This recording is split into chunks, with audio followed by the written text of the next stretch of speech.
विश्व का भूगोल में हम देख रहे हैं पछुआ पवनों के बारे में।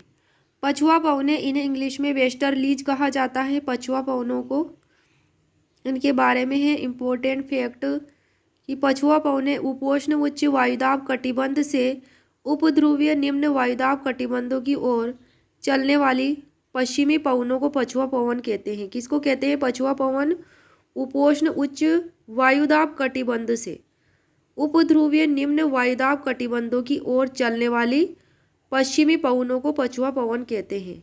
किस ओर चलती है पश्चिमी पवन? तो ये पश्चिम दिशा की ओर चलती है, पश्चिमी पवन होती है। और ये उपोष्ण उच्च वायुदाब कटिबंध से उपध्रुवीय निम्न वायुदाब कटिबंध की ओर चलती है।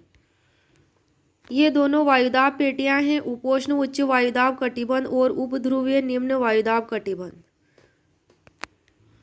और ये दोनों ही गतिजन्य वायुदाब पेटियां हैं। कौन कौन सी? उच्च वायुदाब कटिबंध और उपध्रुवीय निम्न वायुदाब कटिबंध। ये गतिजन्य पेटियों के प्रकार है।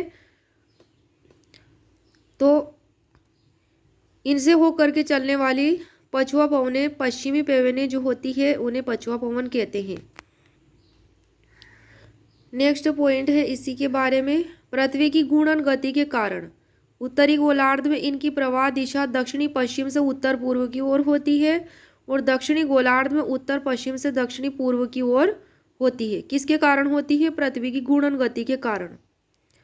पृथ्वी की घूर्णन गति के कारण उत्तरी गोलार्ध में पछुआ पवनों की दिशा क्या होती है? दक्षिणी पश्चिम से उत्तर पूर्व की ओर।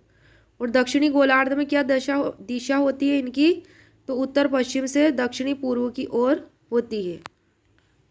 नेक्स्ट पॉइंट है, उत्तरी गोलार्ध की अपेक्षा दक्षिणी गोलार्ध में पवनों का प्रवाह अधिक स्थायी और निश्चित होता है। पछुआ पवनों का कैसा प्रवाह होता है? दक्षिणी गोलार्ध में पवनों का प्रवाह अधिक स्थायी होता है और निश्चित होता है। और सर्वश्रेष्ठ विकास इन पवनों का 40 डिग्री से 65 डिग्री दक्षिणी अक्षांशों के मध्य होता है। तो इसमें जो भी हम इससे रिलेटेड पढ़ रहे हैं वे सभी पॉइंट मोस्ट इम्पोर्टेंट है और एग्जाम की दृष्टि से मोस्ट है।